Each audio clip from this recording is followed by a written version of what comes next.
Good morning, everybody, and welcome to this class on orthodontic diagnosis, where I'm going to teach you how to diagnose an orthodontic case step by step. The first step in diagnosing an orthodontic patient is to take a comprehensive case history and also records like the cephalogram, OPG, models, etc. And once you have these, the next step for you to do is to classify the malocclusion, whether it's a class 1, class 2, or class 3 malocclusion. Determine the limitations of the malocclusion, how much of tooth movement can be brought about, etc. And next you decide whether you need to bring about these tooth movements using extraction or non-extraction.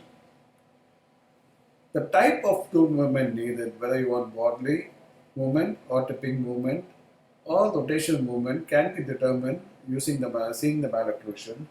And you also determine the amount of force which is needed to bring about this tooth movement. Anchorage planning is simultaneously done so that we need to know how much of posterior teeth anchorage is needed to move these teeth in. And then you come to what mechanics you want to use, whether fixed appliance, removable appliance, lingual appliance, etc.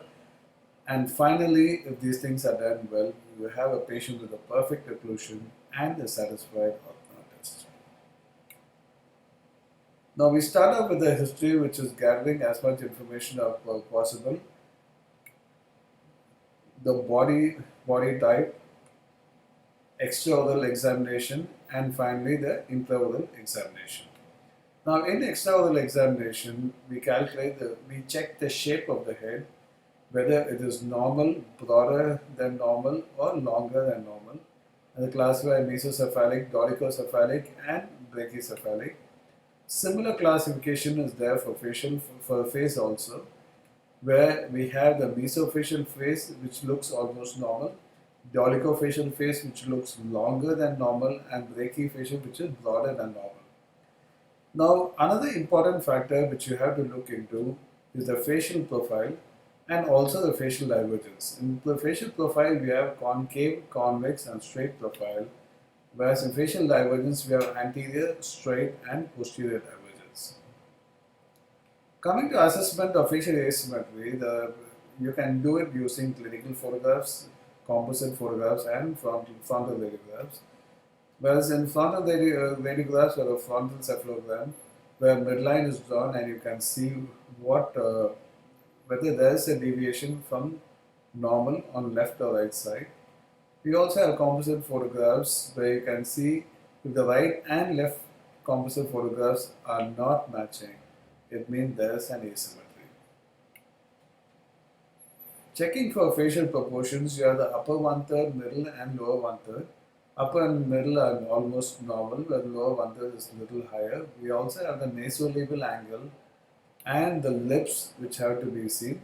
And in the lips, we have to see whether it's competent, incompetent, or potentially competent. Also, whether it's a thick, fleshy lip or a thin, hypertonic lip.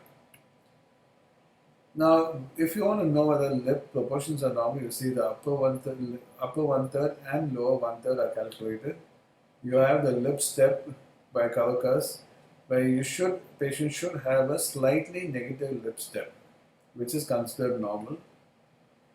And also the prominence of the lips, which is found out by drawing a line from nose tip to the chin tip. The lower lip should be 1 millimeter ahead and the upper lip should be touching the line. From lips we go to a mentolabial sulcus, which can be normal, shallow or deep, and finally the chin, which could be deficient, normal or prognatic. Another important factor you'll have to see is the clinical FMA or clinical Frankfurt's mandibular plane angle, which is the lower border of the mandible and Frankfurt's plane. Now, if both these lines don't meet or meet very far away, it means the patient has got a horizontal growth pattern. If they meet ahead of the occipital bone, that means the patient has got a vertical growth pattern. We also check for the maximum mouth opening of the patient. And finally, the VTO or visualized treatment objective, which will say how much of advancement would actually improve the patient's profile if you are doing surgery or functional appliance. Thank you.